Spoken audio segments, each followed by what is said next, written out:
Este video llega gracias a... Solo en septiembre, lleva tu préstamo a rebajatucuentas.com y tendrás mejores cuotas de las que estás pagando ahora. Llegó el momento del verdadero cambio. Gracias a Samsung. Hemos recibido acá en la sede de RPP al abogado penalista Julio Rodríguez, a quien queremos preguntar cómo entender el contexto normativo en función del cual se va a decidir el destino inmediato del prófugo de la justicia peruana, Alejandro Sánchez Sánchez. Sabemos que el dueño es el dueño de la casa de Zarratea en Breña, en el expresidente Castillo, antes de asumir la presidencia y después mantuvo reuniones e hizo unas actividades que rápidamente fueron percibidas como incompatibles con la función presidencial. El señor Sánchez ha tenido que ver con otros negocios, razón por la cual consideró que lo mejor para él era huir de nuestro país. Finalmente, al cabo de bastantes meses, ha sido detenido en Estados Unidos, a donde había entrado clandestinamente desde México. Doctor, muy buenos días. Díganos, por favor, qué situación penal tiene el señor Sánchez Sánchez y qué posibilidades tiene de rendir cuentas a la justicia del Perú cuanto antes. A ver, muy buenos días y gracias por la gentil invitación a ambos. Buenos días a usted.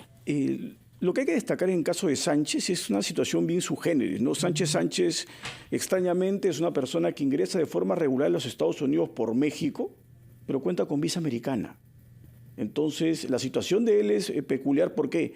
Porque él ingresa irregularmente por no tener sellado en el pasaporte de salida de origen. Ajá. Interesante, ir reconstruyendo con esos detalles la historia. Porque eso cambia la situación totalmente, porque él está en una prisión de migraciones, la prisión de Del Río en Texas, y ahí el procedimiento básicamente está orientado a que finalmente salga una sentencia de deportación que incluye obviamente como resultado una orden de expulsión del país. Ahora, antes de que continúe explicándonos, por la información que nos acaba de alcanzar, eso quiere decir que, supongamos, hubiera podido eludir de alguna manera o tener acceso a un sello en el pasaporte. Este señor entraba a Estados Unidos como si nada, porque tiene visa americana y tampoco entiendo había una orden internacional para detenerlo. Correcto, Mávila. Esa es la situación también muy peculiar.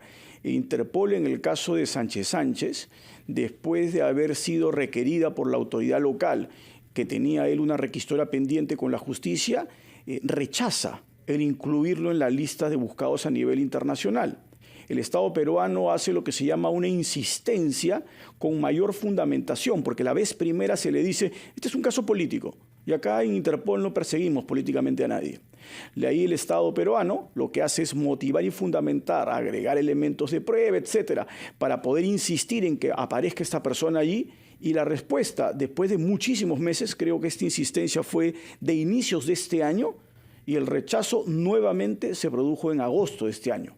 Por lo tanto, Sánchez Sánchez no ha tenido una orden de Interpol. Es decir, si Sánchez Sánchez hubiese obtenido, como usted dice, un sello de ingreso a los Estados Unidos, por ejemplo, desde México, no hubiese podido ser objeto, evidentemente, ni de una deportación ni de una expulsión. En su momento la autoridad local habría tenido que iniciar todo el procedimiento para la extradición. Y además justificar la extradición con un caso que todavía no está tan avanzado siquiera como el de Toledo, que es el primero que se nos viene a la mente. Correcto, así es. Ahora, ¿qué cosa puede... Hemos tenido suerte entonces. En alguna medida sí, de verdad. ¿Qué cosa puede explicar, según su experiencia, que una persona que tiene visa para entrar a los Estados Unidos opte por hacerlo clandestinamente sin hacer uso de la visa? Es que Sánchez sale irregularmente del Perú. Claro, no tenía sello de salida. O sea, su salida, su origen de cualquier ciudadano en el mundo... No sabemos por dónde salió. Así es salir de su país con el pasaporte. Es una especie de documento que establece cuál es mi movimiento a nivel internacional. Lo primero que hacen es verificar en el pasaporte el sello de salida para ver de dónde viene, y evidentemente el país que lo va a recibir va a establecer si esta persona puede ser admitida o no en el país, si cuenta con visa, si tiene alguna irregularidad que ellos pueden percibir o lo que fuese. Lo primero que encuentran es que él no tiene sello de salida y por lo tanto su ingreso a Estados Unidos es ya irregular. Por eso es que pasa a una prisión en donde van aquellas personas que están en una condición migratoria cuestionable. Y es lo que van a decidir en su momento la autoridad norteamericana. Lo lamentable es que la regla en los Estados Unidos es que las personas que son objeto de un procedimiento de deportación con orden de expulsión lo sean al lugar de donde vinieron. En este caso, lo más probable es que lo devuelvan a México. ¿Es imperativo eso? No, ¿O no se puede tener en cuenta que el origen de este ciudadano es el Perú y que ha salido ilegalmente del Perú, cosa que porque usted se puede ver también en su pasaporte? Obviamente. Y ahí va a venir, como es clarísimo, una discusión respecto a lo que la Cancillería peruana va a comenzar a impulsar, que lo que correspondería es que impulse que lo traigan a territorio nacional. Claro, y va a depender muchísimo también de su estrategia legal. Su abogado en el Perú ha señalado que para él sería ideal que lo traigan acá. Tomás Aladino Gálvez, hay que recordarlo, ¿no? De larga trayectoria. Pero yo entiendo que cualquier abogado norteamericano que tenga especialización en migraciones, lo que le va a decir fácilmente es: no se te ocurra llegar al Perú donde vas a estar detenido 30 meses. Aquí en el Perú, Sánchez tiene una orden de prisión preventiva. 30 meses. De 30 meses. Entonces, cualquier abogado sensato le va a decir en Estados Unidos: mejor ándate a México, quédate en México, y desde México, en libertad. donde estaría en libertad porque no tiene orden de captura internacional, y desde México tramita algún tipo de protección, porque si ya Interpol te ha dicho que tu persecución es política y no tienen mayor base jurídica para que ellos te coloquen a nivel internacional como una persona buscada, puedes pelear en México eventualmente hasta que le den algún tipo de asilo. ¿Por qué no lo hizo antes? Es decir, si ya Sánchez, recordemos para quienes nos están escuchando y viendo, el dueño de la Casa de Zarratea, este despacho paralelo que manejaba Pedro Castillo, expresidente de la República, ¿por qué no habría solicitado eso si ya estaba en México y, digamos, la señora Lilia Paredes vive ahí, digamos, protegida por el presidente López Obrador? ¿Podría Sánchez haber, de alguna manera, argumentado lo mismo, que es un perseguido político, y apelar a los buenos oficios del gobierno mexicano? Yo entiendo que sí. Lo que sorprende es por qué no lo habría hecho antes, conociendo ya la respuesta de Interpol. O la otra posibilidad es que en el momento en que se ha producido la respuesta de Interpol, que ha sido en agosto de este año, él no tuviese el detalle específico de que eso fue así. Y por lo tanto, ante su desconocimiento, él trató de albergarse en suelo norteamericano, en donde él tenía una visa para ingreso. Doctor Rodríguez, ¿cuáles son los cargos que le imputa la justicia para haberle impuesto 30 meses de prisión preventiva? ¿Y qué indicios hay sobre la realidad de estos cargos, de manera tal que el Interpol haya considerado que no se sostenían y rechazara por eso la alerta roja, que si hubiera existido, este señor estaría detenido para ser enviado al Perú? A ver, los cargos que se han sustentado en el caso de Sánchez, que han sido objeto de audiencia pública, son cargos que sí evidencian, desde mi perspectiva, la comisión del delito de tráfico de influencias dentro de una estructura criminal. Las reuniones en la Casa de Zarratea, los negocios que ha tenido de venta de productos al Estado. Es decir, ahí ha habido todo negociaciones con las municipalidades, entre ellas las de Anguillas. Y él tiene elementos de prueba que lo colocan como una persona que ha estado traficando influencias y aprovechando la cercanía que tenía con Castillo. De eso no hay duda. El problema ha sido el contexto en que esto se ha producido. Recuerda usted, don Fernando, que la actitud del Ministerio Público de ubicar a todos estos denominados como el gabinete en la sombra se produce muy próximo al momento en que Castillo realiza esta conducta ilegal de tratar de generar una desestabilización en el orden constitucional y es objeto de detención. Entonces, lamentablemente, dentro de ese contexto acaba siendo apreciado el caso de Sánchez como una especie de persecución política.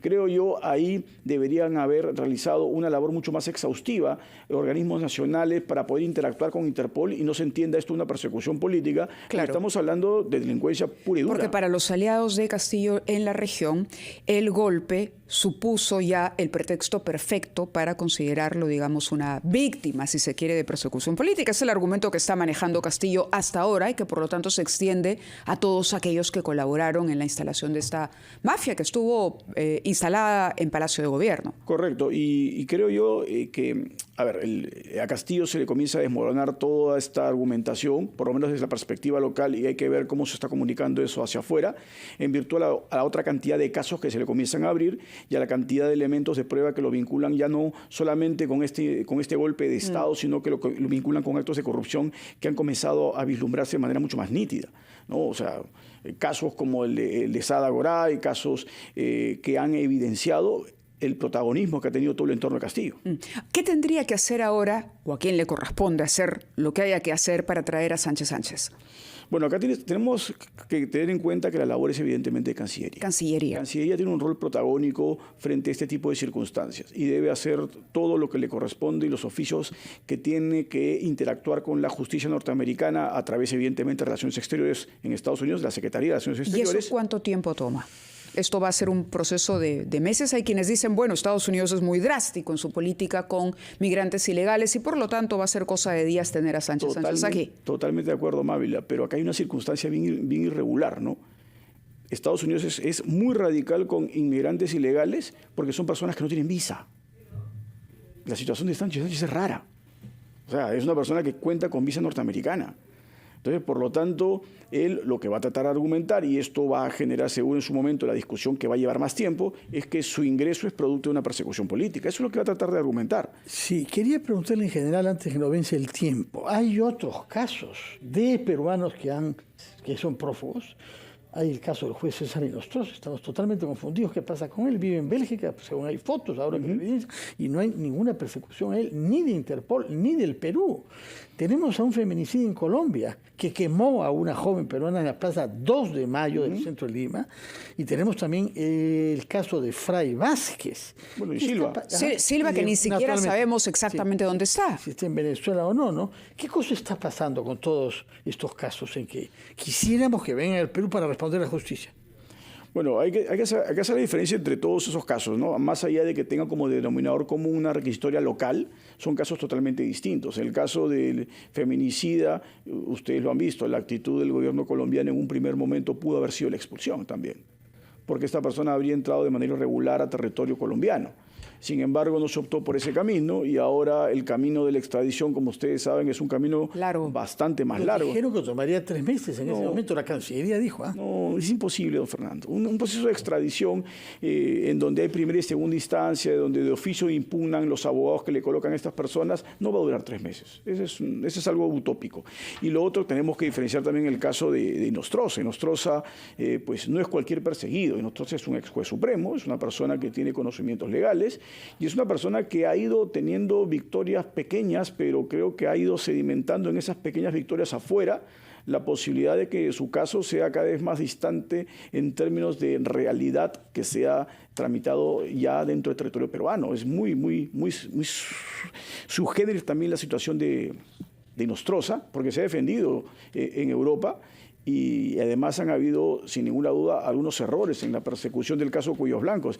Mire usted qué es lo lamentable, ¿no? Cuellos Blancos es un proceso que ya está comenzando a, como se dice, a incubarse de la misma manera que el famoso caso Lavallato.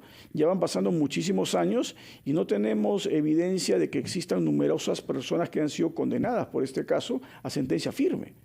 Entonces, es una justicia que comienza a hacerse muy lenta y evidentemente cuando la justicia se hace extremadamente lenta, ya no es justicia. Bueno, muchas gracias por su presencia, si bien nos está dando algunas noticias que son inquietantes, ¿no? Porque Cuellos Blancos del Callao es narcotráfico.